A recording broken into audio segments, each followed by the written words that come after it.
Assalamualaikum warahmatullahi wabarakatuh.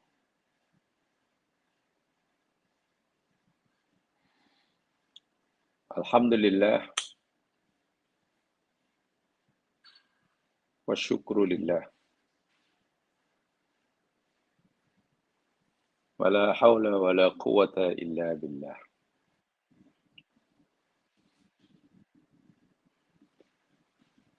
Asyhadu an la ilaha illallah wahdahu la syarika lah. Wa asyhadu anna Muhammadan abduhu wa rasuluh.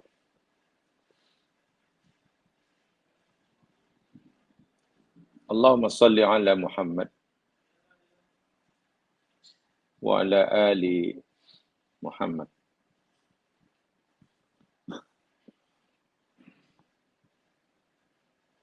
Raditu billahi rabba wa bil islami dina wa bi Muhammadin nabiyya wa rasulah.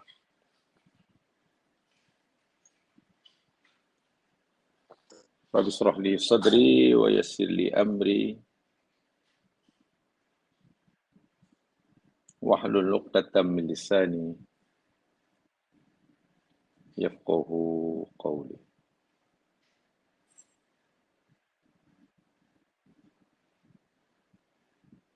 Bismillahilladzi la yadurru ma ismihi syai'un fil ardi wala fis sama' wa huwas samiul 'alim. Bismillahilladzi la yadurru ma ismihi syai'un fil ardi wala fis sama' wa huwas samiul 'alim. Bismillahilladzi la yadurru ma ismihi syai'un fil ardi wala fis sama' wa huwas samiul 'alim.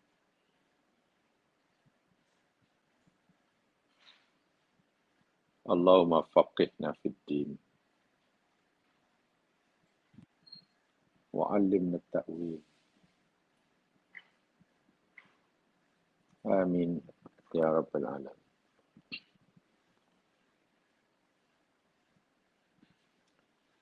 Didoakan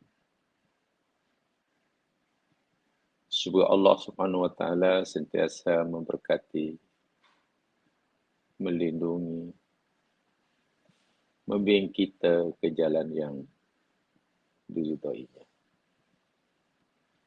Amin.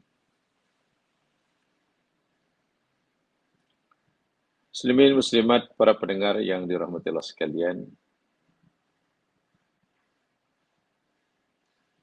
insyaallah kita akan teruskan siri kajian kita surah Hud.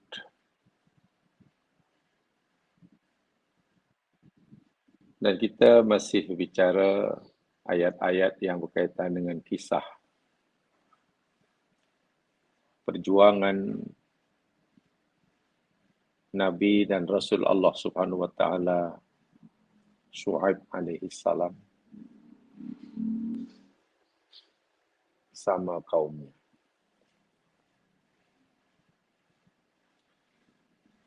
Telah banyak nasihat yang diberikan oleh Nabi Syuaib. Nasihat yang sangat tegas, jelas, terang, berhujjah,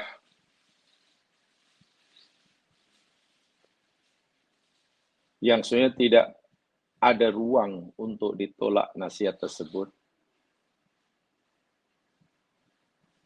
Ya, sedia maklum Nabi Syuaib mendapat gelaran Khatibul Anbiya, pembicara para nabi.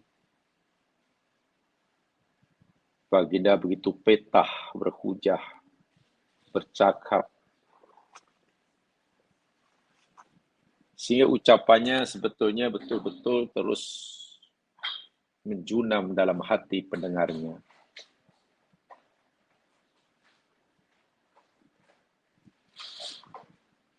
Dan nasihat terakhirnya yakni surah 90 Seakan Nabi Shu'aib kata, sudah begini sajalah, wahai kaumku. Apa yang penting bagi kamu, segeralah kamu minta ampun pada Allah. Segeralah kamu bertaubat.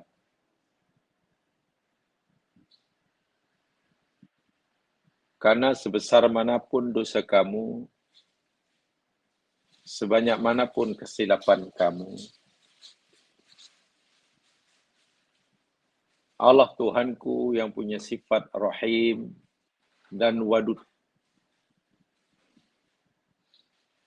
sentiasa memberimu peluang untuk minta ampun dan bertaubat. Dan dia itu bersedia memberikan kamu pengampunan dan menerima taubat kamu. Karena dia adalah Rahim dan Al-Wadud.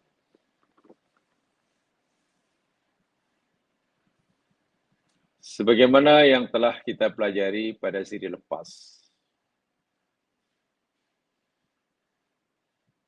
apa yang dikatakan oleh Ibnu Qayyim Al-Jauziyah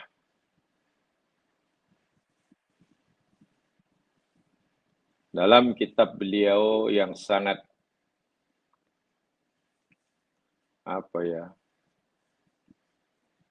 baik sekali, Madarijus Salikin baina iyyaka na'budu wa iyyaka nasta'in. Al-Wadud sebagai salah satu daripada sifat Allah mempunyai dua makna.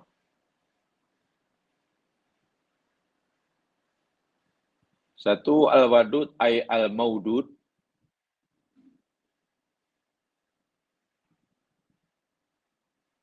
sehingga dalam Bukhari disebutkan Al-Wadud ay Al-Habib, maknanya yang dicintai.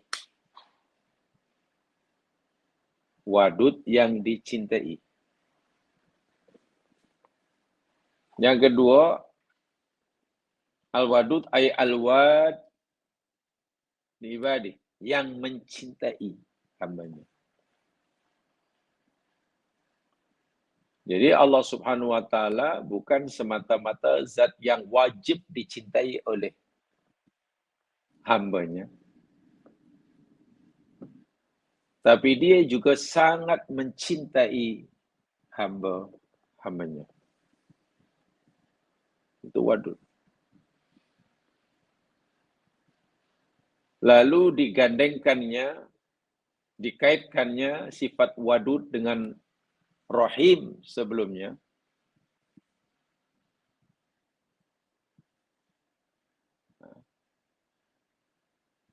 Yang maha mengasihani.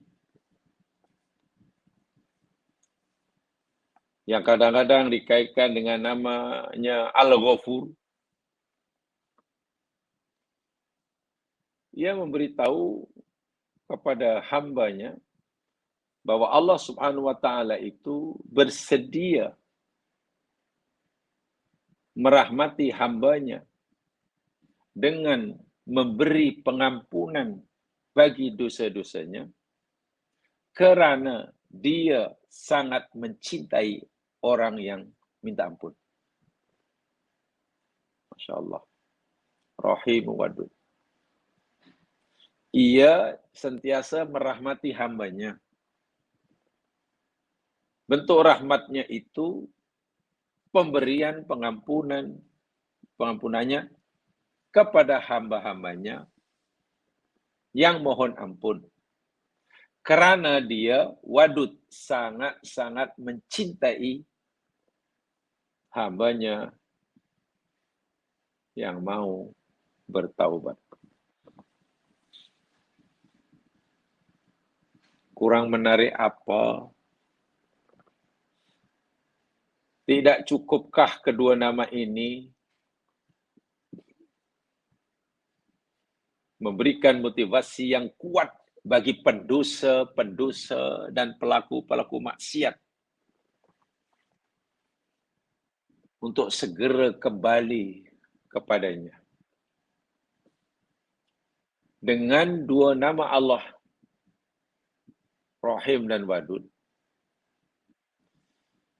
sebenarnya cukup besar, memberi harapan yang besar. Cukup memberikan motivasi yang sangat kuat bagi pendosa-pendosa dan pelaku maksiat sebanyak dan selama manapun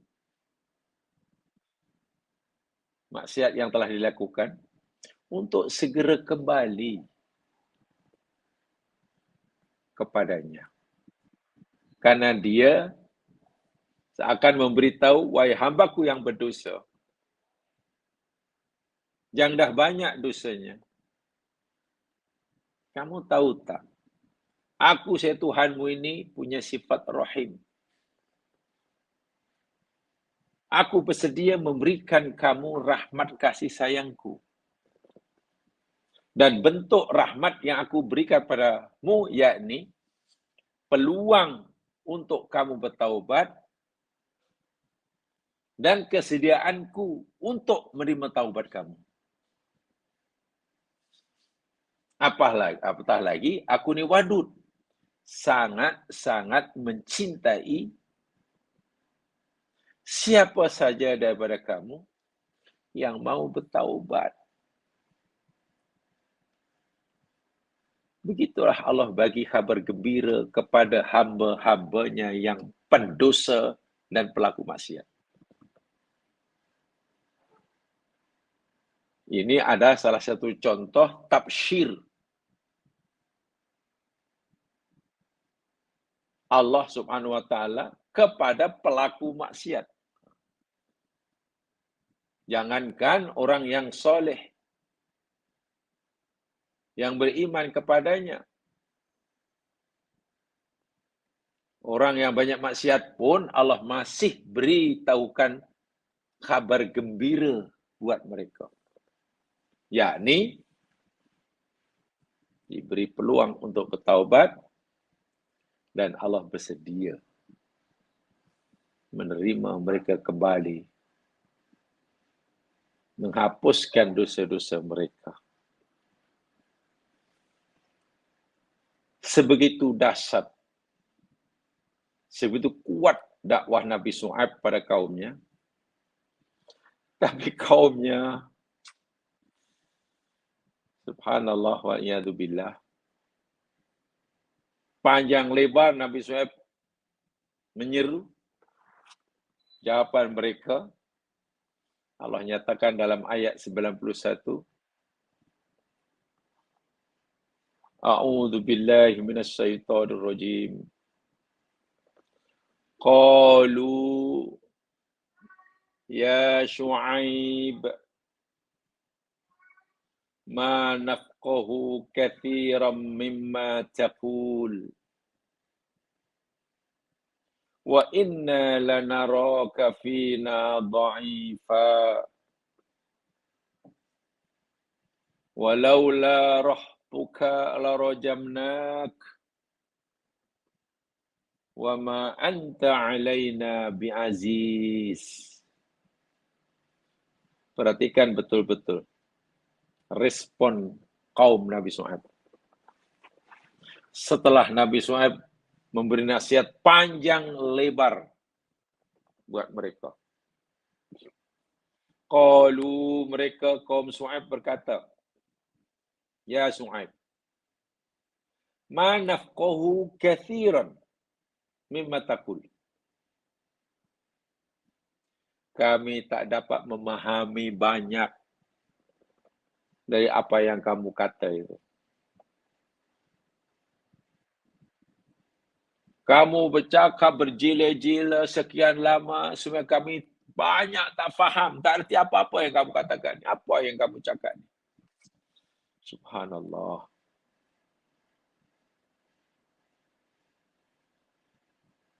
Ini bukan menunjukkan kegagalan Nabi Shu'aib. menyampaikan nasihatnya kepada kaumnya, tapi lebih dikarenakan kerasnya hati mereka. Mereka dengan tenang menjawab, kami tak faham langsung. Ya, mungkin hanya 1% aja yang kami faham apa yang kamu katakan. Selebihnya, manafqah. Lagi pula, wa inna lanaraka fina dha'ifa. Biasa kami, wahai Shu'aib, melihat engkau ini, menganggap engkau ini orang yang lemah. Di antara kami. Kami memandang engkau ini bukan orang hebat. Bukan orang yang kuat. Itu orang sangat lemah. Sehingga apa yang kamu kata pada kami, sebenarnya langsung tidak memberikan kesan sama sekali buat kami. Bagaimana mungkin orang selemah, sekecil, sehina engkau mengharapkan nasihatnya diterima oleh orang-orang semulia, sehebat dan segagah kami. Tapi kalau kamu fikir, kalau kamu meragui ucapan kami, wahai Shu'aib, mungkin kamu akan kata, hai kaumku, bila kamu merasa kuat dan melihat aku ini lemah, kenapa kamu tak lawan kami? Kenapa kamu tak siksa kami? Kamu mendakwa diri kamu kuat. Kenapa kamu tak bantai aku yang lemah? Apa kata mereka? Walaula rohtuka Shu'aib. Betul, kami menganggap kamu ini lemah. Tapi kenapa kami tak habisi nyawa kamu saja? Kalaulah bukan karena roh tuka.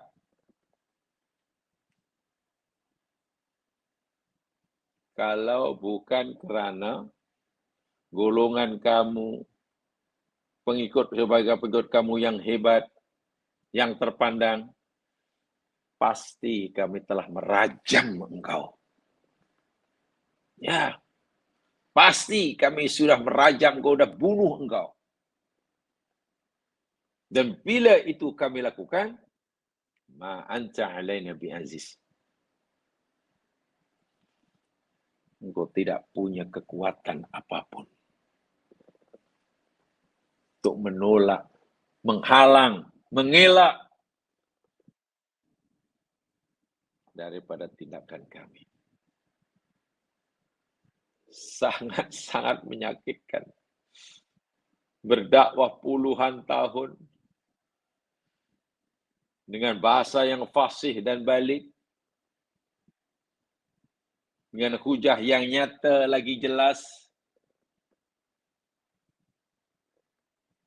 yang bagi orang yang berakal waras pasti akan menerima nasihat Nabi Shu'aib, karena tidak ada ruang untuk meragui kebenarannya.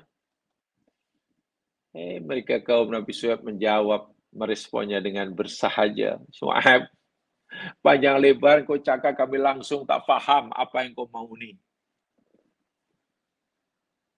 Subhanallah.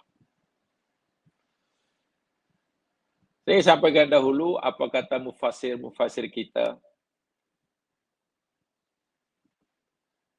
Bagi tabaruk atau mendapatkan keberkatan daripada warisan ilmu. Ilmu yang mereka wariskan pada kita. Ibnu Katsir dalam tafsirnya Al-Azim, beliau berkata, kaum Nabi Shu'aib kata, ya Shu'aibu, ma nafqahu katsiran mimma taqul, ai ma nafhamu. Kami tak faham langsung. Wala na'qil katsiran. Kami langsung tidak. Akal kami tak dapat menerima. Kami tak faham, akal kami tak mampu menerima apa yang kau kata ni. wa fi adhanina waqr. Kau tahu tak Su'aib? Dalam telinga kami ini dah ada sumbatan dah. Nasihatmu selama ini tak masuk dalam telinga kami. Apalagi sampai ke fikiran kami. Min bainina wa bainka. Hijab.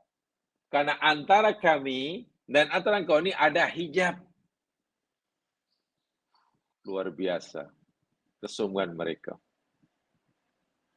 Telinga kami ada tersumbat sehingga tak dengar apa yang kamu kata. Antara kami dan dengan engkau ni ada penghalang, ada pendinding, ada pembatas, ada penutup. Otak waras kami langsung tak dapat memahami, menerima apa yang kau kata. Wa inna lanaraka fina dha'ifan, kata mereka.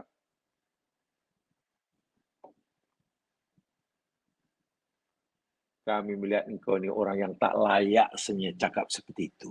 Siapa engkau menasihati kami seperti itu? Kau ini orang kecil, kau ini orang yang tidak ada nilainya dalam pandangan kami. Dhaif. Nah, ini jadi orang ni biar sekalian, susah untuk mendengar nasihat orang sebaik apapun nasihat itu jika dia sudah memandang rendah kepada orang yang nak memberi nasihat. Jika dalam dunia dia sudah menetapkan orang ini tak layak. Nah, sudah. Jika orang yang dianggap tak layak, dianggap rendah, dianggap, ya diremehkanlah. Jika orang sudah diremehkan seperti itu, memberitahu padanya 2 campur 2 4 pun tak akan percaya. Nah, ini susahnya.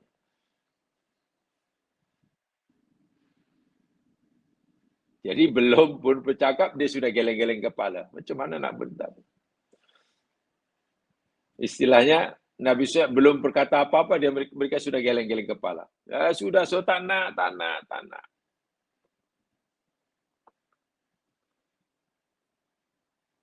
Subhanallah. Inna lanaraka fina dha'ifan, kata Imam As-Sudi, ai anta wahid. Kau ni lemah kerana kau ni hanya satu. Kami ramai tengok. Bukan hanya minoriti. Tak cukup minoriti pun. Kami ni majoriti di negeri ini. Engkau bukan minoriti. Tak cukup. Minoriti pun tak cukup kerana engkau hanya seorang. Coba siapa penyokong kamu? Su'aib, siapa agak-agak yang mengikuti pendapat kamu? Tolong tunjukkan berapa kerat. Itu makna dhaif di sini. Dianggap, ya, tak punya pengaruh sama sekali lah. Ada yang memahami engkau lemah maksudnya dalil, hina. Li'anna ashirataka laisu ala dinik. Fanta dalilun dhaif. Kenapa kaum Nabi Syuaib memandang Nabi Syuaib ini lemah? Yang masuk lemah di sini, yakni ada yang memahaminya hina. Ya, kerana ahli keluarga, kerabat Nabi Syuaib sendiri tidak mengikuti ajaran Nabi Syuaib. Itu yang mereka kata, kau ni macam mana lah Syuaib? Kau ni orang, dakwah kau ni tak ada yang menyokong. Tak ada yang menerima. Keluarga kau sendiri pun tidak mau menerima ajaran kamu. Tiba-tiba kamu nak menyuruh kami ikut ajaran. Tak logik langsung. Saya tak dapat memahami cara berfikir engkau, wahai Syuaib. Manafqah. Kami tak dapat memahami. Begitu penghinaan yang dilakukan oleh kaum Nabi Syuaib. Laula rohtuka. Syuaib, kalaulah bukan kerana ahli keluargamu ini orang-orang mulia, orang yang kami hormati. Betul. Kami sehingga hari ini belum ada niat untuk menyakiti engkau. untuk merejam engkau, untuk membunuh engkau. Jangan kamu fikir kami tak berani.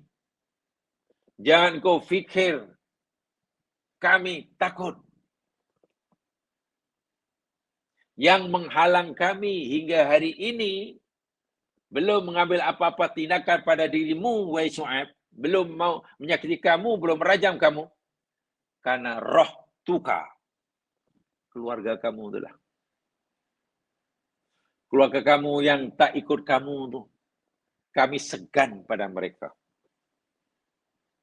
Laula izzati qaumi alaina rajamnaka. Kalaulah bukan karena kemuliaan, kedudukan mereka yang terhormat dalam pandangan kami, dah lama kami rajam engkau. Dah lama. Nah, ini sama dengan sikap Quraisy dahulu kepada Muhammad SAW. Kafir Quraisy bila-bila masa boleh menyakiti Nabi sesuka hati kalau mereka mau. Tapi kenapa mereka tidak lakukan semua itu ketika di Makkah? Oh, rupanya kafir Quraisy, Abu Jahal, Al-Walid bin Mughirah segan dengan Abu Thalib. Kalaulah bukan karena Abu Thalib, orang yang kami menghormati, orang kami taati, punya kedudukan yang hebat, dahulu atau engkau Muhammad, ketua kami, Abdul Muttalib, sekarang nih, bapa engkau. Kalau bukan karena orang-orang ini, kalau bukan karena istri engkau, wahai Muhammad, Khadijah Al-Kubra, walaupun seorang perempuan kami sangat segani. Dah lama kami sakiti engkau, wahai Muhammad. Dah lama kami habisi nyawa engkau. Sama dengan kaum Nabi Syuaib. Artinya kedudukan orang-orang yang dekat dengan Nabi Syuaib, yang mereka sangat hormati, itulah yang menghalang mereka untuk merejam, menyakiti, membunuh, hingga membunuh Nabi Syuaib. Macam Nabi Muhammad SAW dulu. Orang kafir Quraisy tidak berani berbuat sewenang-wenang kepada Nabi, hingga menyakiti barang keistimewaan di Makkah, ya karena kemuliaan, kesegaran mereka terhadap kedudukan Abu Thalib. Orang sangat disegani. Bahasa mudahnya, kalaulah bukan karena Abu Thalib menyokong engkau, melindungi engkau, dah lama kami habisi nyawa engkau, wahai Muhammad. Sama betul dengan kata kaum Nabi Syuaib. Jadi bila Nabi dapat ayat ini, pasti akan merasa, Masya Allah, rupanya Allah melindungi Nabi-Nya dengan caranya. Allah melindungi Nabi kekasihnya melalui orang yang tidak semestinya beriman kepada baginda. Kafir Quraisy segan kepada Nabi karena kedudukan Abu Thalib. Abu Thalib pelindung keselamatan di dunia diri Nabi.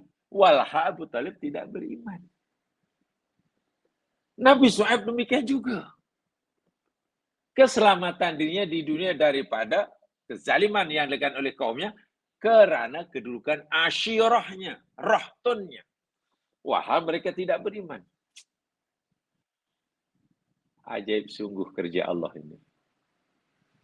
Jadi tak semestinya jamaah sekalian, kebenaran Islam ini dilindungi oleh Allah melalui perantaraan hamba-hamba yang soleh semata-mata, tidak. Bahkan musuh Allah pun Allah libatkan untuk melindungi Islam. Ini hebatnya Islam. Ramai orang kafir tidak percaya Al-Quran itu firman Allah. Ya. Orang kafir tidak percaya bahwa Quran itu firman Allah. Mereka tuduh Al-Quran itu karangan Muhammad bin Abdillah, kata mereka. Aku tak percaya Quran itu firman Allah, firman Tuhan. Itu karangan Muhammad. Itu dongengan cerita-cerita orang lama. Omong kosong. Itu kata mereka.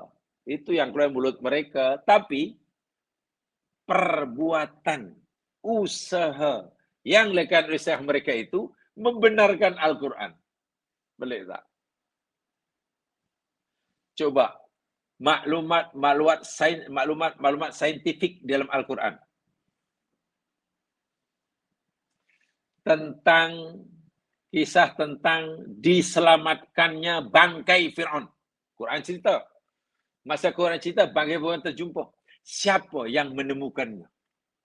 Orang Islamkah? Pada awal abad 19, orang Islamkah yang berjaya menemukan bangkai Fir'aun masih utuh, tidak reput? Bukan. Orang kafir. Loret namanya. Pakar arkeologi. Loret.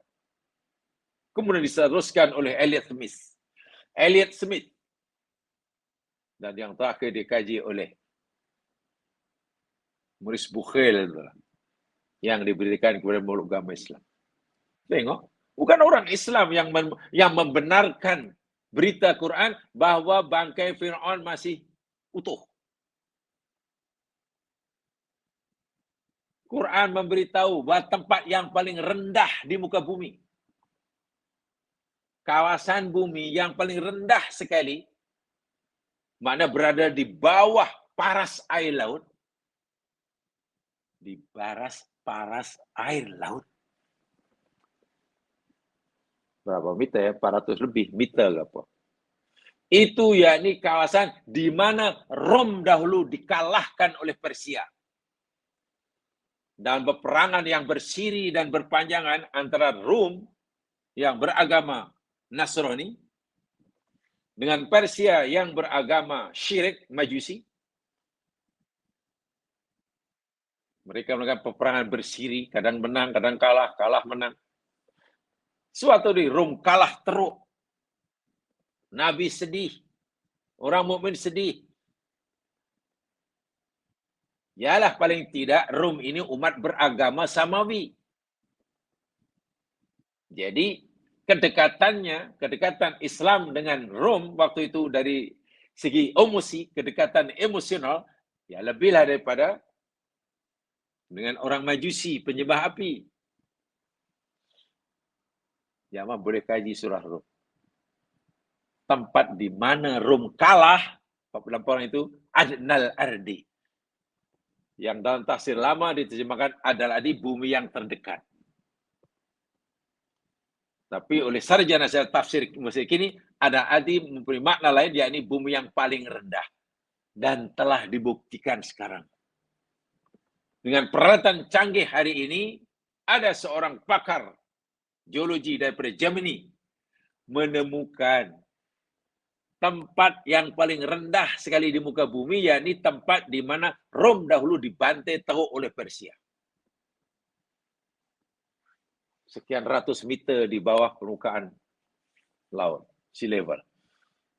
Pertanyaan saya, orang Islamkah yang menemukan fakta ilmiah yang diberikan oleh Al-Quran itu? Bukan. Orang kafir.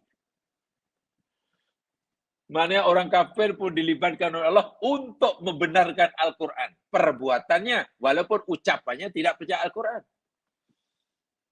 Itu hebatnya Islam. Allah memberikan perlindungan pada Nabi Shu'aib daripada dibantai oleh kaumnya. Siapa pelindungnya? Keluarga Shu'aib yang tidak beriman. Allah menghalang orang-orang kafir Makkah daripada membantai Rasulullah ketika di Makkah. Dengan siapa? Ya, melalui Abu Talib yang juga tidak beriman. Kalaulah Nabi dijaga, dilindungi, dipertahankan oleh sahabatnya mukmin, itu wajar. Itu wajar. Kalau pejuang-pejuang Islam mendapat perlindungan daripada saudara-saudara Muslim, itu wajar.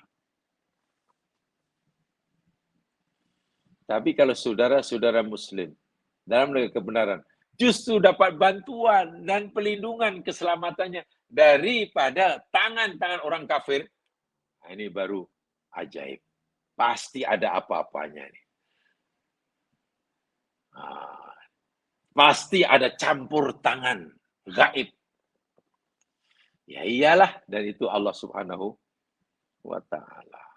Masya Allah. Dan bila kami nanti ambil pada kamu, wahai Su'aib, bila roh tun kamu sudah tidak, kamu tak mampu nak melawan kami. Laisa laka indana muizzah. Tak ada penolong bagi kamu.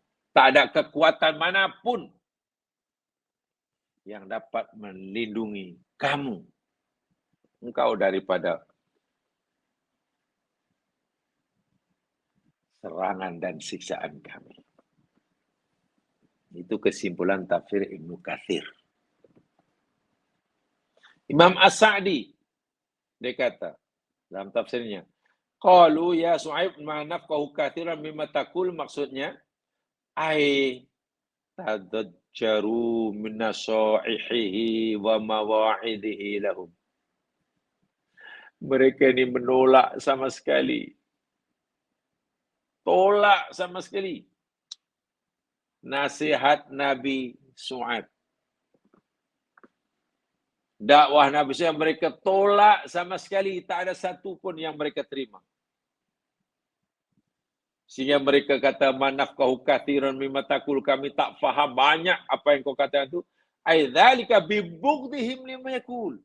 Berpunca pada kebencian mereka terhadap apa yang disampaikan oleh Nabi Su'aib. Ya mas sekalian, kalau orang sudah benci kepada seseorang, apapun yang disampaikan oleh orang yang dibencinya itu, walau benar sekalipun, pun akan ditolak. Jadi lagi sekali, penolakan mereka itu bukan kerana penjelasan Nabi SAW ini tidak jelas, kurang jelas, meragukan, tidak sama sekali. Tapi punca penolakan itu datang dari diri mereka sendiri. Apakah puncanya? Hati mereka sudah dipenuhi rasa benci, marah kepada Su'aib alaihissalam, sehingga apa yang dikatakan oleh Nabi Su'aib alaihissalam, sebaik manapun, semulia manapun, tolak mentah-mentah. Itulah bahayanya bila hati sudah keruh. Sudah keruh. Jangankan mau menerima kebenaran orang yang dia benci, mengakui kebaikannya pun enggan.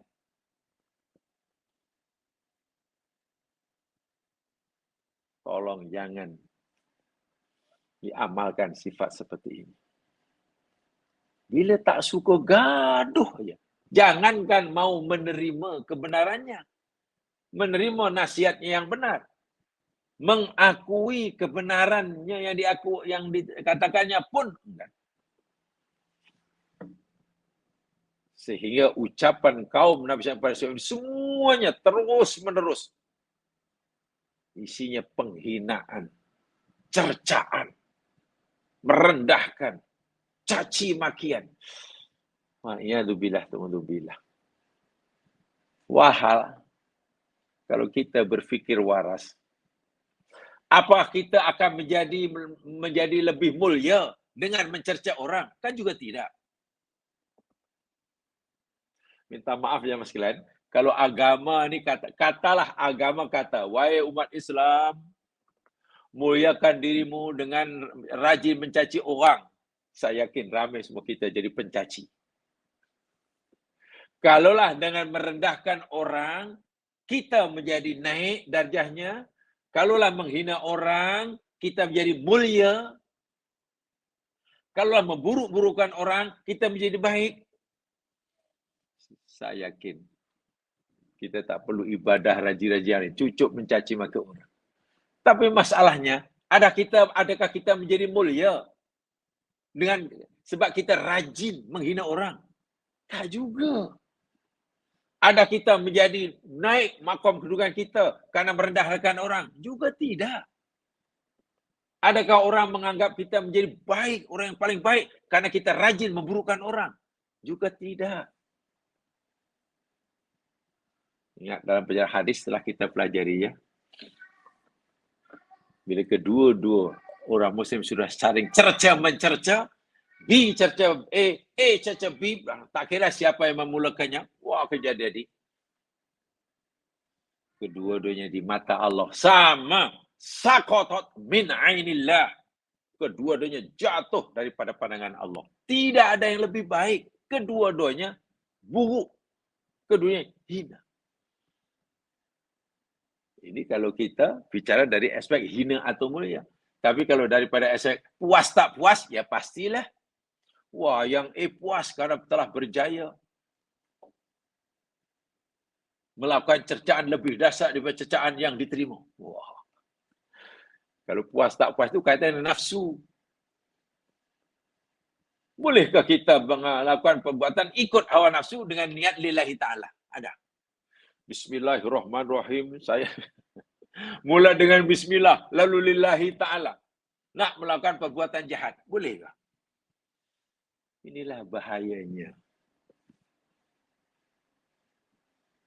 Wa'iyadzubillah, ta'udzubillah. Hati-hati dalam perkara ini.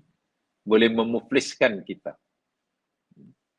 Wa inna lanaraka fina dha'ifan, kata Imam Sa'di, dan sebenarnya kami melihat engkau ni lemah, wahai Shu'aib.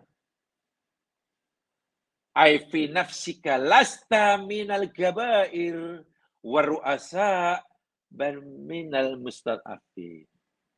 Engkau itu wahai Shu'aib, dalam pandangan kami bukan golongan orang-orang mulia. Bukan golongan bangsawan. Bukan golongan elit pemimpin. Bukan. Minta maaf, bukan golongan kayangan.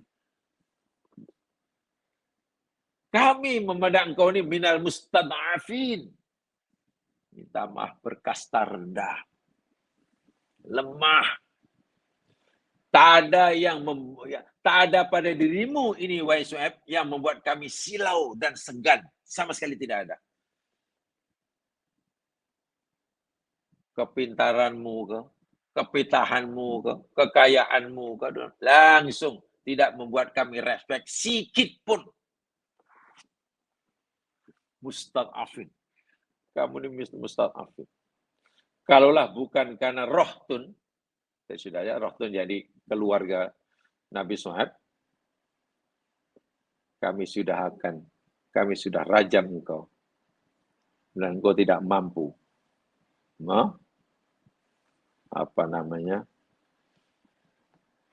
Nolak. Apabila kami sudah melakukan rajaman, penyiksaan, dan sebagainya, dan lain sebagainya. Ya, mas sekalian, dalam tafsir Ar-Razi,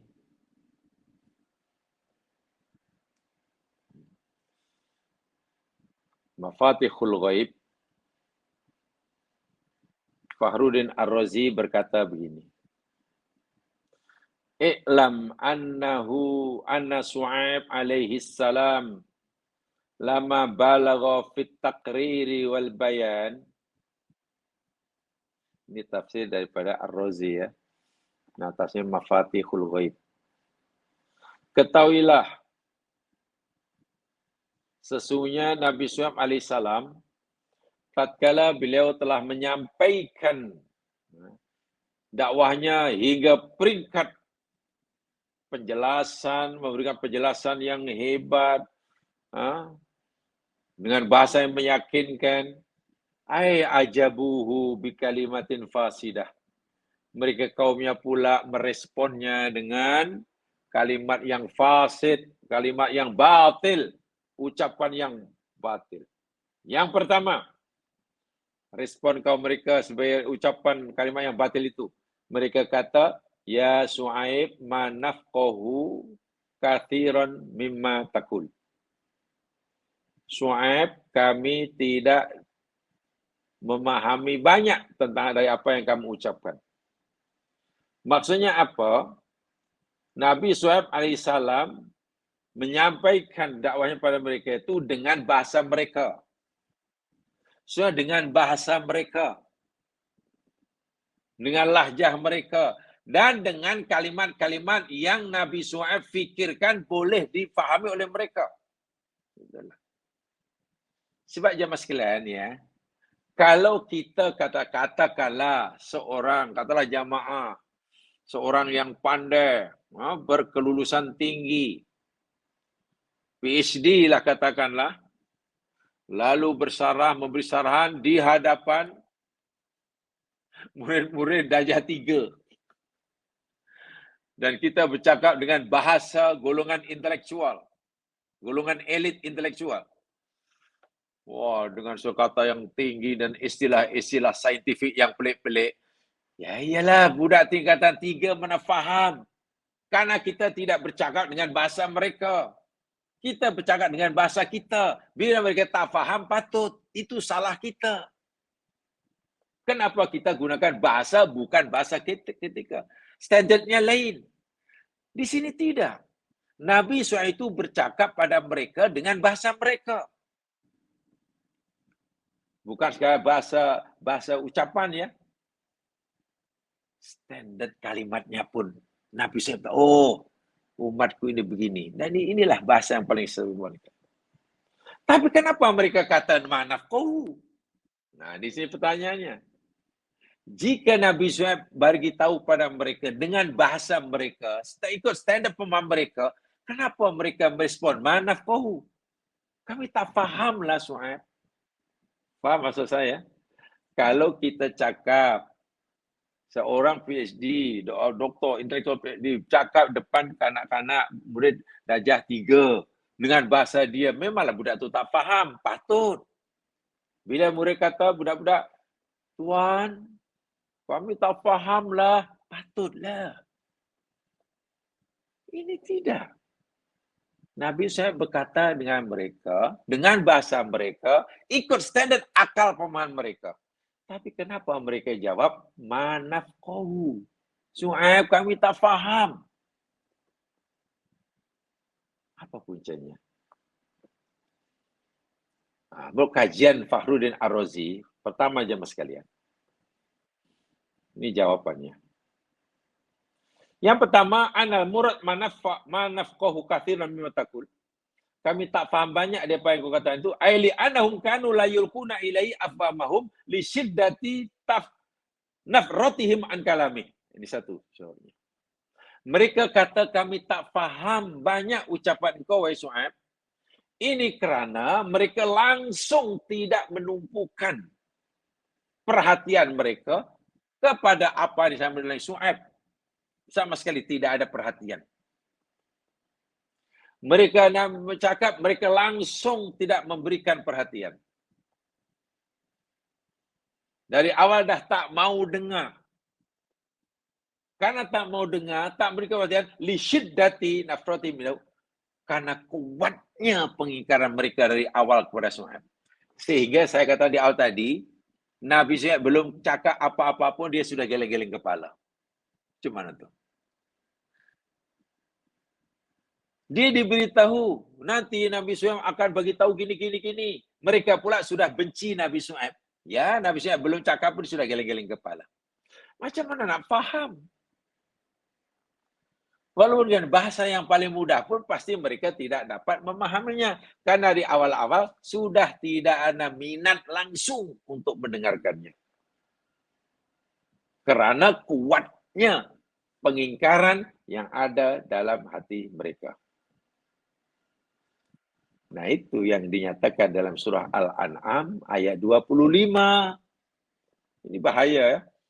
Surah Al-An'am ayat 25.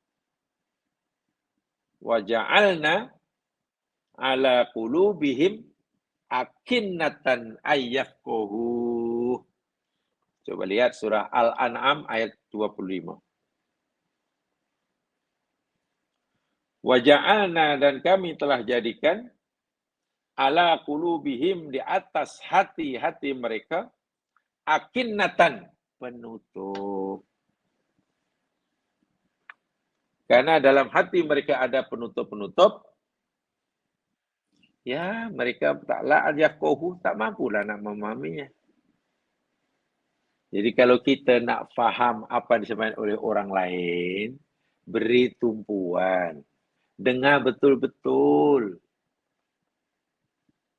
Bila kita langsung tidak memberikan perhatian sepenuhnya, ditambah pula dalam hati kita dah kita tanamkan tidak suka kepada si penyampainya, memanglah kita tak akan faham apa-apa pun.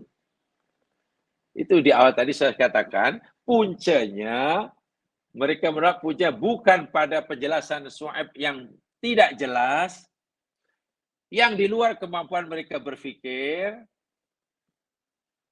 Nah, sebab pula mungkin menggunakan bahasa ajam, mungkin bukan bahasa mereka, tidak. Tapi puncanya ada dalam hati mereka. Itu sebabnya mereka kata manafqahu.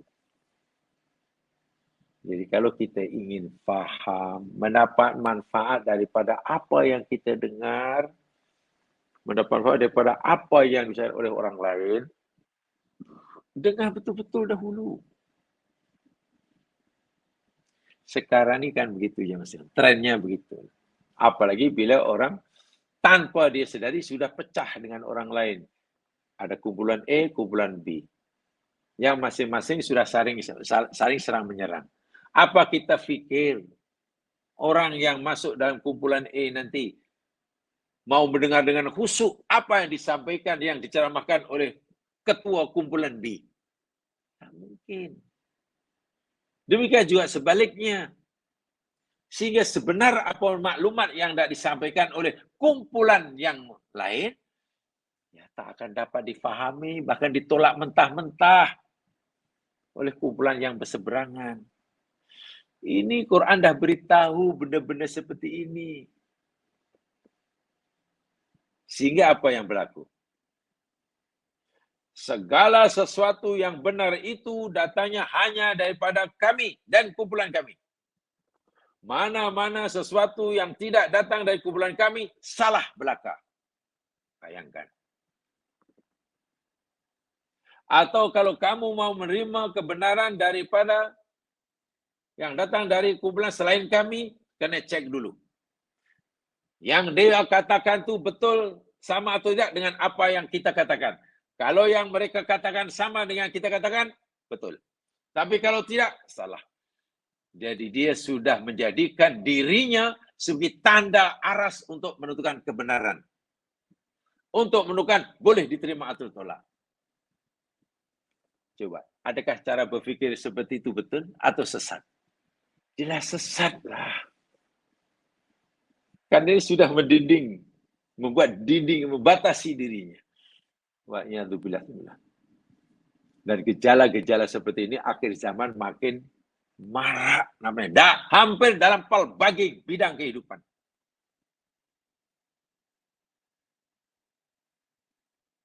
Sikap seperti ini begitu meluas hampir dalam semua aspek kehidupan.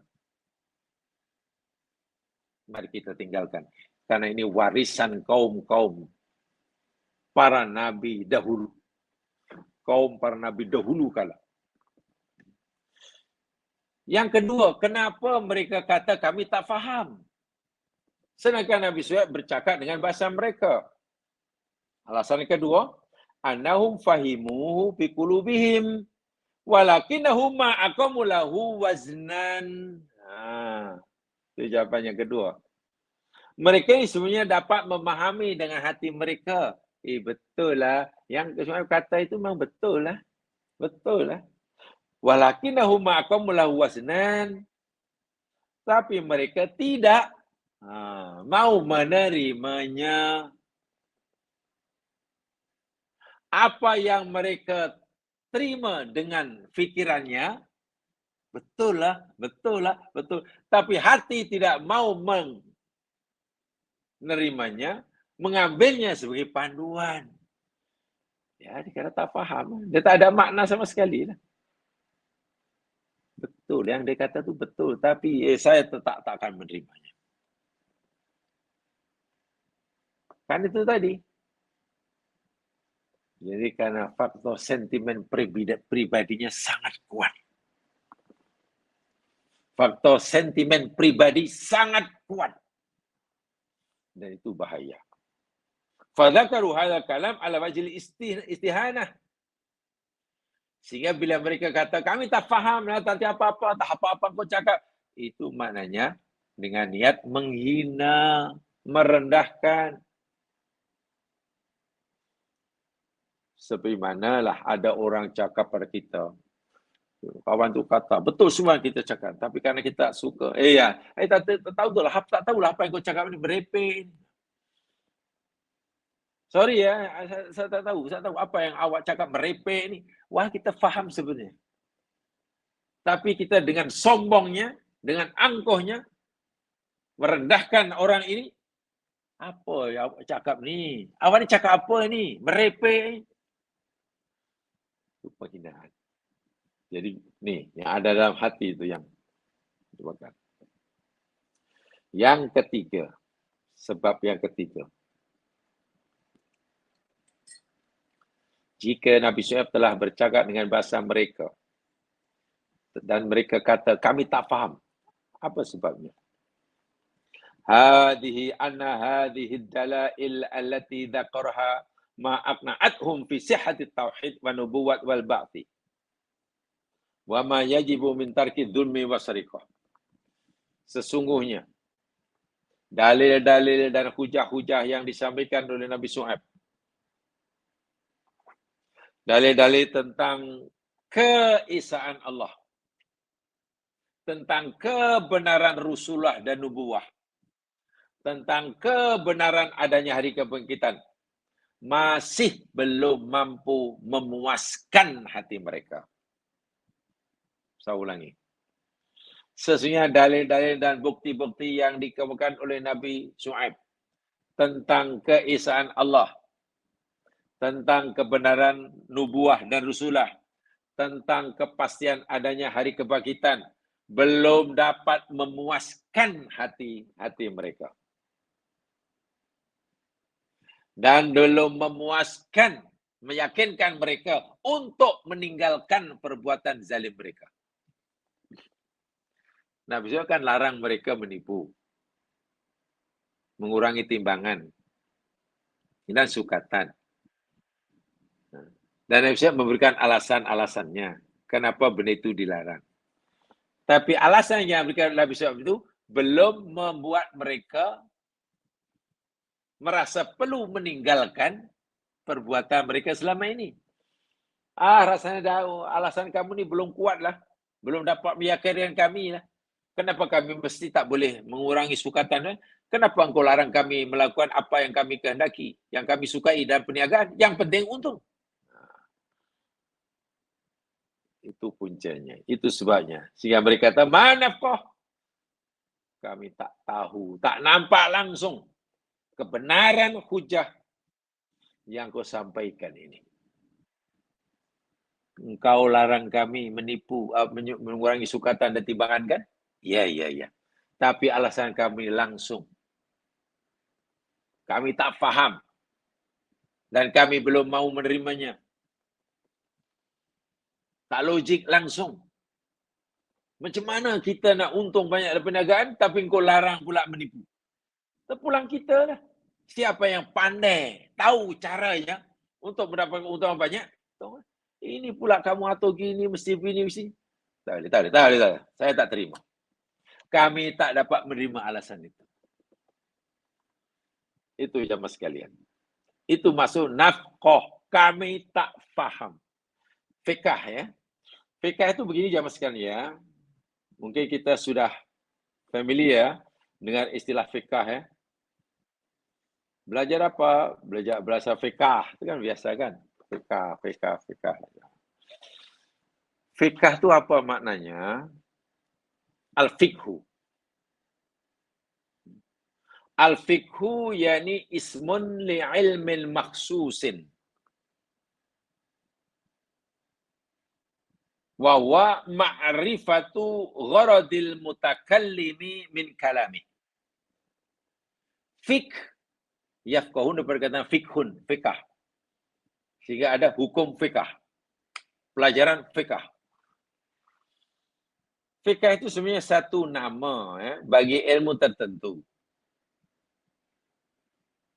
Fiqh yakni ilmu, nama bagi ilmu tertentu. Yakni mengetahui maksud mutakalim dengan ucapannya. Kalau ada orang bercakap, bla bla bla bla bla bla, ucapannya gini dengan bahasa. Lalu kita sebagai pendengar faham betul, mengerti betul, tahu betul apa maksud yang dimaukan oleh si pembicara itu, mutakalim itu, dengan ucapannya. Itu namanya fiqh. Sehingga kefahaman kita yang kita fahami daripada isi pidato tadi sama dengan yang dimaksudkan oleh si pemidato. Fahaman kita tentang maksud pembicaraan tadi, sarahan tadi, sama dengan maksud makna yang dikehendaki oleh si pensarah tadi. Itu namanya fiqh. Tapi kalau fahaman kita itu tak sama dengan maksud yang dikehendaki oleh si pensarah, orang bercakap, itu bukan fiqh. Baik. Al-Quran itu firman Allah. Betul ya? Al-Quran itu firman Allah, ucapan Allah. Bila pemahaman kita tentang Al-Quran, firman Allah, sama dengan apa yang Allah maksudkan, itu namanya fiqh. Kalaulah pemahaman kita kepada ayat Al-Quran tidak sama dengan apa yang Allah maukan, itu sebenarnya tak layak dipanggil fiqh. Sebab itu fiqh boleh jadi salah, boleh jadi betul. Al-Qurannya pasti betul. Pemahaman orang tentang Al-Quran boleh jadi betul, mungkin salah. Kenapa? Kebenaran Al-Quran bersifat mutlak dan mengikat. Binding lah. Sementara kebenaran fiqh, pendapat orang tentang makna Al-Quran, ya kebenaran tidak bersifat mutlak. Artinya mungkin benar, mungkin salah. Itu tidak bersifat mengikat. Sabda Nabi SAW, hadis. Ya, paling hadis yang sahih, mutawatir, benarlah. Betul apa yang Nabi SAW, betul belaka, tidak mungkin Nabi salah. Tidak mungkin Nabi salah. Itu kita wajib yakin. Lalu kita hari ini mempelajari apa maksud sabda Nabi itu. Kita coba menggali, kita coba mencari tahu apa agak-agak yang dimaksudkan oleh Nabi melalui hadisnya ini. Nah, bila pemahaman kita tentang maksud hadis tadi sama dengan yang apa Nabi maksudkan, itulah fiqh. Betul. Fiqh yang betul. Tapi jika apa yang kita fahami tentang hadis Nabi tadi tidak sebagaimana yang Nabi maukan, itu fiqh yang salah. Itu sebab yang tadi saya katakan, fiqh itu mungkin betul, mungkin salah. Tidak bersifat mutlak kebenarannya. Jadi di sini kita kena faham itu. Sebab kalau tidak, kadang orang mungkin telajak. Telajaknya cuma mana? Dia fikir hukum fiqh itu setaraf dengan apa yang difirmankan oleh Allah. Tidak, tak boleh begitu. Lihat aja ayat Al-Quran, lihat saja hadis Nabi. Kenapa ayat-ayat itu, hadis-hadis itu banyak pendapat sarahannya. Ini kata begini, ini pasti. Dan itu wajar. Itu boleh. Karena fiqh itu pemahaman orang coba mencari tahu apa agak-agak ya yang dimaksudkan oleh Allah dengan firman-Nya ini. Yang B kata, apa agak yang dimaksudkan Allah melalui firman-Nya ini. Yang C kata, saya itu antara A, B, C ini boleh jadi berbeza. Boleh jadi. Perbezaan tidak mungkin dapat dielakkan. Itu ulama dahulu hebat. Ulama dahulu hebat. Imam Syafi'i rahimahullah contohnya. Mereka selalu kata, inna ra'yi sawabun yahtamilul khata'. Baik kamu sekalian, murid-muridku, aku yakin pendapatku tentang ayat ini betul. Pendapatku tentang masalah ini betul. Aku yakin betul. Tapi mungkin salah.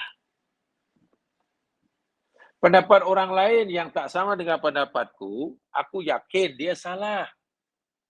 Tapi mungkin betul. Tengok. Imam Syafi'i mustahil mutlak itu pun tidak mau memutlakkan kebenaran ijtihadnya. Dan itu sehingga perbezaan pendapat antara Syafi'i, Imam Ahmad muridnya, Malik gurunya, dan Imam Abu Hanifah guru pada gurunya, perbedaan tidak mampu memecah belahkan mereka. Mereka bahkan saling menghormati, saling menghargai, saling mencintai antara guru dan murid. Walaupun mereka berbeza pendapat dalam banyak hal.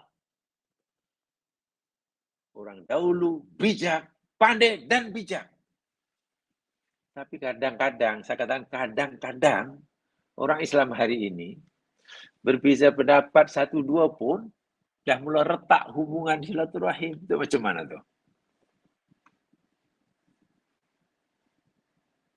Merasa tak puas selagi orang lain tidak mengikuti pendapatnya. Orang lain pun begitu juga, merasa tak puas jika dia tak ikut. Ya, pastilah retak. Ini perlu dijaga ini, ya. Perlu dijaga dalam ukhuwah Islamiyah. Jangan sampai ukhuwah dikorbankan hanya karena perbedaan pendapat yang mungkin, saya kata mungkin karena fiqh. Mungkin salah, mungkin benar. Karena kita tidak tahu apa maksud sebenar yang dikehendaki oleh Allah Subhanahu wa taala. Jangan sampai mengorbankan ukhuwah. Itu terlalu mahal untuk dikorbankan ya Mas. Jangan menjejaskan ukhuwah. Jamaah tahu apa salah satu tanda ukhuwah itu sudah mulai terjejas? Apa tanda bahwa ukhuwah Islamiyah itu mulai terjejas, mulai tercemar? Bila antara A dan B yang berbeza pendapat tadi sudah saling mengeluarkan kata-kata penghinaan. Sudah menggunakan perkataan yang berkonotasi merendahkan. Udahlah. Sudah saling tapa tuh, dia itu gini tuh, dia tak apa. Udahlah kalau macam itu sudah. Hentikan saja. Hentikan saja. Akhirnya minta maaf mungkin minta maafnya dalam berbeda pendapat bukan lagi Hanafiyah. Orangnya bukan lagi Hanif. Hanif artinya lurus kan. Tapi salah satu daripada Hanif yang kami pelajari dahulu yakni orang yang punya semangat mencari kebenaran. Itu Hanif. Orang yang semangatnya ingin mencari kebenaran, bukan mencari kemenangan. Kalau semangat mencari kebenaran, pasti hatinya sejuk, penuh dengan kasih sayang, takut untuk merendah-rendahkan. Kan semuanya mencari kemenangan. Kebenaran. Tapi kalau niat mencari kemenangan, itu dia sudah mulai panas.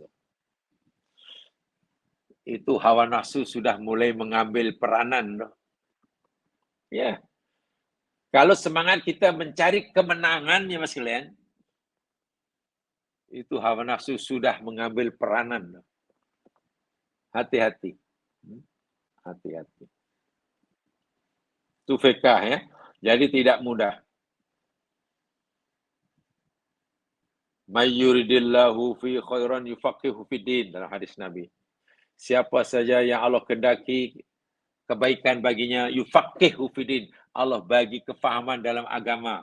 Ya iyalah, karena dia memahami sumbernya Al-Quran atau hadis Nabi sebagaimana yang Allah kehendaki. Tentulah. Tapi lagi-lagi karena ia perantinya adalah otak, dan otak adalah tidak mutlak, ada kemungkinan tidak betul pemahaman itu. Saya tak kata pasti salah ya, ada kemungkinan. Jadi mungkin betul, mungkin salah. Itulah sifat fikah. Yang pasti benar itu Qur'annya, yang pasti benar itu hadisnya, yang pasti benar itu apa yang Allah maksudkan, yang pasti benar itu apa yang Nabi maksudkan. Kita sekarang macam mana nak tanya apa kata Allah? Kalau Nabi, apa Nabi sudah meninggal, macam mana? Nah, akhirnya kita coba badlul wus'i, mengeluarkan segala keupayaan linaili hukmin syar'iyyin, untuk mendapatkan kepastian hukum syara' di thariqatil istinbat, dengan cara istinbat. Itu yang dilakukan oleh kita hari ini. Lalu mereka kata, kalaulah bukan karena roh tukal rojamnaka, tadi sudah dijelaskan, maknanya mereka menafikan kekuatan pada diri Nabi Syuaib. Kalaupun Nabi Syuaib ini ada kekuatan, karena ada yang melindunginya. Nah, yang melindunginya inilah yang membuat kaum Nabi Syuaib itu segan kepada Syuaib, atau tidak, belum mau menimpakan siksaan kepada Nabi Syuaib. Kaum Nabi Syuaib itu maksudnya. Bermakna apabila nanti roh tun itu sudah tidak ada, ya mereka akan bermahajalah lah. Sebagaimana ketika Abu Thalib wafat, tahun yang sama Khadijah Al-Kubra wafat, orang Quraisy, kafir Quraisy Makkah melihat, nampaknya mulai hari ini Muhammad sudah tidak ada lagi pelindung. Penyokong kuatnya, kedua-duanya sudah tidak ada. Kedua-dua penyokong Muhammad yang paling kita segani sekarang sudah mati. Apa kata kita? Lancarkan serangan. Dan betul, mereka melakukan serangan dan hampir tak ada siapa yang boleh menghalangnya. Sehingga Nabi hijrah ke Taif itulah, jemaah sekalian, baca sejarah. Nabi yang Taif dengan harapan menggunung orang Taif menerimanya. Orang Taif pula menghalaunya. Sedih Nabi. Nak pergi Taif, orang Taif tolak. Nak balik ke Makkah, akan dikuasainya. Kan itu. Tapi ibaratnya ketika orang makhluk di bumi seakan-akan sudah tidak ada yang mau menolong, membantu Nabi, ya apalagi Allah tunjukkan seakan Muhammad, kamu janganlah bersedih, janganlah putus asa menyampaikan risalahku. Karena risalahku masih banyak lagi yang belum kamu sampaikan. Jika kamu merasa lemah karena tidak ada penyokong di muka bumi, tak apa, aku tunjukkan ramai penyokong kamu. Penyokong-penyokong Nabi Muhammad yang Allah tunjukkan bukan penyokong di bumi, penyokong di langit.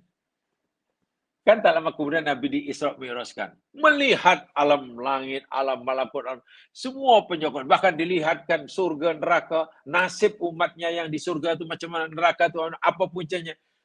Semangatnya luar biasa selepas Nabi turun.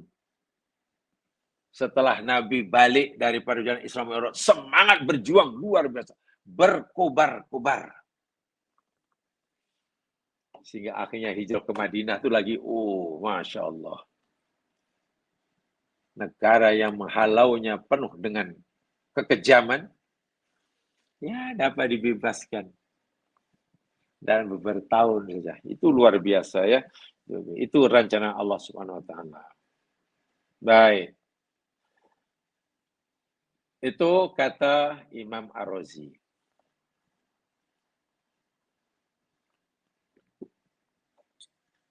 Kata tafsir Al-Khawatir, nama tafsirnya Al-Khawatir, dikarang oleh Syekh Mutawalli Sya'rawi. Beliau melihat ayat ini, walaupun ia ayat sejarah dan cerita, sekaligus ini adalah ayat tasliyah, hiburan, menghibur Nabi sallallahu alaihi wasallam. Seakan-akan begini, seakan-akan, kata Imam Asy'arawi. Di situ ada yudahi qaulul musyriki Quraisy li Rasulillah sallallahu alaihi wasallam ma qauli qaumi Syuaib. Bentuk tafsirannya begini, seakan-akan Allah berfirman, Muhammad, kamu melihat orang kafir ini memusuhi kamu mereka menolak ajaran kamu, walaupun kamu telah menyampaikan bukti-bukti yang nyata, mereka tetap geleng-geleng kepala. Mereka menganggap kamu ini lemah, karena kamu minoriti di Makkah. Kamu pun tak mampu nak melawan. Tapi mereka kenapalah tidak juga menyiksa kamu, berbuat sebarang terhadap kamu, sedangkan peluang terbuka luas buat mereka menghabisi kamu. Kamu tahu puncanya, Muhammad? Karena mereka ini segan kepada bapa saudara kamu, Abu Thalib. Mereka segan respect kepada Khadijah. Ini period Makkah. Macam itu jugalah, Muhammad, dahulu nasib saudara kamu Syuaib alaihissalam, Rasul yang aku utuskan. Berdakwah mati-matian, kaumnya tolak. Mereka tak suka Nabi Syuaib, mereka memusuhi Syuaib. Tetapi mereka tidak berani nak menyakiti Syuaib. Wahai Nabi Syuaib ini tak banyak pengikutnya. Mereka gagah perkasa. Kenapa mereka tidak berani menyakiti Nabi Syuaib? Oh, mereka segan, Muhammad, kepada Rohtun. Kepada keluarga Syuaib itu orang bangsawan. Walaupun mereka tidak beriman pada Nabi Syuaib, itulah yang membuat kaumnya segan kepada engkau, pada Syuaib. Sama nasib engkau ni dalam hal ini sama dengan Nabi. Ya, Nabi pun seronoklah, tasliyah. Oh, rupanya nasib yang aku alami ini bukan aku seorang sebagai Nabi. Rasul-rasul sebelum aku pun rupanya mengalami nasib yang sama. Sejarah itu berulang, ya mas sekalian. Jadi Imam Asy'arawi mengaitkan kisah ini dengan sama dengan kisah Nabi Muhammad SAW.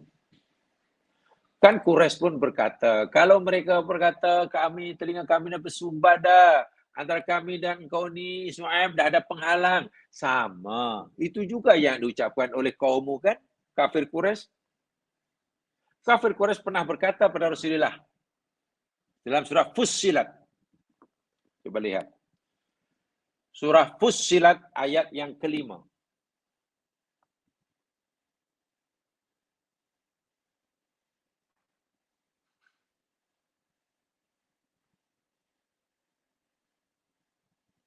Surah Fussilat ayat yang kelima.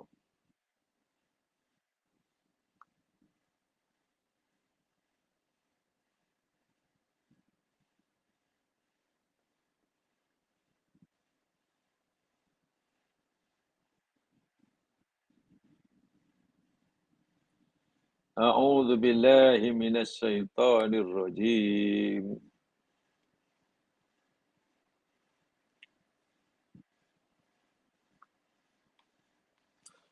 Qulubuna fi akinnatin mimma tad'una ilaih wa fi adanina waqrun wa min bainina wa bainika hijab. Qulubuna, hati-hati kami, wahai Muhammad, fi akinnatin, ada penutup. Tahu tak Muhammad, hati-hati kami ini sudah berada di bawah penutup. Ada penutup, penutupnya berkunci. Mimma tad'unana ilaih, daripada apa yang kamu serukan kepada kami. dakwah kamu kepada kami, kamu ajak ini, aja. Macam mana kami nak mendapat kamu? Hati kami dah tertutup dah. Wa fi adanina waqrun. Dan telinga kami juga sudah ada sumbatan. Wa min bainina wa bainika hijab. Antara kami dan engkau ni ada hijab. Sama tak? Respon kaum Quraisy terhadap Nabi Muhammad dengan respon kaum Nabi Shu'aib terhadap Nabi Shu'aib. Sama. Sebab itulah ayat ini ya sedikit memberikan tasliyah, hiburan bagi Nabi. Macam mana hiburannya? Nabi tidak merasa keseorangan menghadapi kaum yang seperti itu. Gitulah. Jika Nabi menghadapi kaum Quraisy seperti itu, rupanya bukan Nabi aja yang menghadapi kaum macam itu. Nabi Shu'aib pun mengalami kaum yang sama perangainya. Nabi Lut pun sama. Macam itulah. Jadi ceritakan kisah-kisah Nabi sebelumnya agar Nabi merasa bukan satu-satunya Nabi yang berhadapan dengan kaum sedegil seperti itu. Ya, seperti itu. Itu maksudnya. Tapi lagi-lagi, yakni mereka ini, dan yang kedua ini tadi, mereka tidak berani zalim menganiaya Nabi Shu'aib kerana kedudukan ahli keluarganya yang disegani oleh kaumnya. Sama dengan keengganan kafir Quraisy menyakiti Nabi dengan berlebihan karena keengganan mereka, karena mereka menghormati, sangat menghormati kedudukan Abu Thalib sebagai bapa saudara bagi Nabi dan Khadijah Al-Kubra. Khadijah Al-Kubra. Karena mereka ni sangat dahsyat je mestinya. Pernahkah Nabi ni ya kalau disakiti dipukul-pukul tu tak pernah lah. Sampai dirajam tak pernah lah. Walaupun mereka sentiasa punya peluang untuk itu. Tapi kalau setakat baling kotoran, kan sekatan ekonomi, itu pernah. Pernah, contohnya dalam hadis Tirmizi, hadis Ibnu Majah, hadis Imam Ahmad, yang dinilai sahih oleh Nasir Albani. Anas bin Malik pernah cerita, mendengar Nabi SAW bersabda, laqad ukhiftu fillahi wa ma yukhafu ahadun, wa laqad udhitu fillahi wa ma yu'dha ahadun. Nabi pernah bersabda, aku ni pernah lah ditimbulkan rasa takut dalam perjuangan jalan Allah ini, yang tak ada siapapun yang pernah mengalami seperti itu. Aku pernah disakiti dalam jalan Allah ini, dan tak ada siapapun yang pernah mendapatkan perlakuan sedahsyat seburuk itu. Walaqad atat alayya 30 min bani yaumin walatin wa amaliya wa li bilalin ta'amun yaquluhu dzukabni ila saun yuwari ibtu bilalin. Karena sungguh aku pernah melalui masa selama 30 hari 30 malam, sebulan penuh. Masa di Makkah, Nabi bersabda, aku pernah mengalami selama 30 hari 30 malam. Sebulan penuh lah tu maksudnya. Aku dan Bilal. Diriku dan Bilal tidak mempunyai apa-apa makanan yang boleh kami makan selama 30 hari. Yang boleh dimakan oleh makhluk. Nabi tak sebut oleh kami. Yang boleh makan oleh Dzu kabidin, makhluk yang punya hati. Ya, mana siapa aja lah, mungkin manusia ke, mungkin binatang ke, apa ke. Ila syai'un yuwari ibtul Bilal. Allahu Akbar. Kecuali hanya sedikit saja makanan yang dapat disembunyikan oleh Bilal, minta maaf, di bawah ketiaknya. Apa Nabi kata begitu? Pertama, Nabi nak menunjukkan makanan yang Nabi ada selama 1 bulan itu jumlahnya hanya sedikit sekali. Sedikit. Karena terlalu sedikitnya boleh disimpan hanya di bawah ketiak.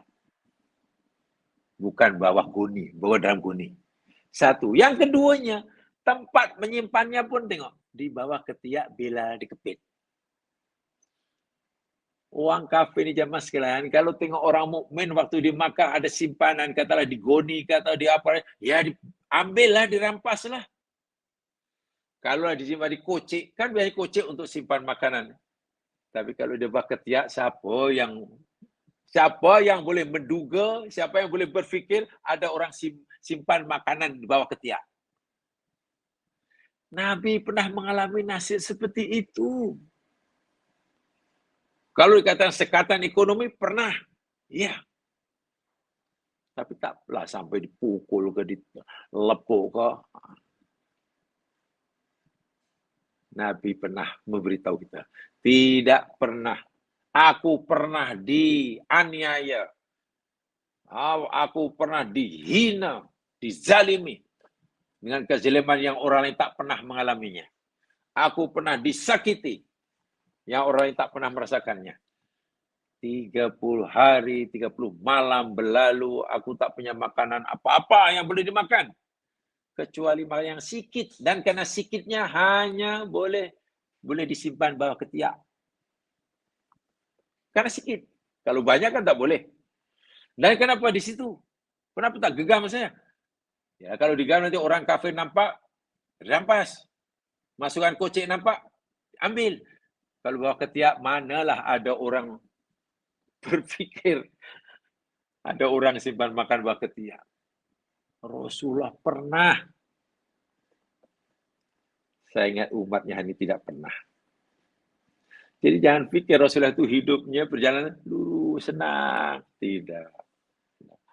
Tapi setelah Allah ceritakan pada Nabi, kisah umat-umat dahulu, kisah Rasulullah dahulu yang menghadapi perang yang juga lebih kurang macam itu, ya hati Nabi pun terhibur jugalah.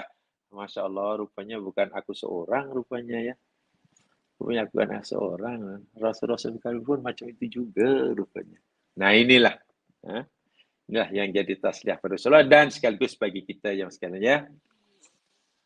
Mudah-mudahan sedikit yang disampaikan itu memberi manfaat.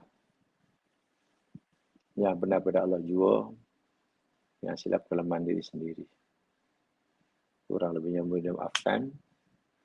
Mari kita dengan bacaan Tazkirah dan surah Wal Asri. Subhanakallahumma bihamdika asyhadu an la ilaha illa anta astaghfiruka wa atubu ilaik. A'udzu billahi minasyaitonir rajim wal 'asr. Innal insana fi khusr illa alladziina aamanu wa 'amilus shalihaat wa tawassaw bil haqq wa tawassaw bis sabr. Assalamualaikum warahmatullahi wabarakatuh.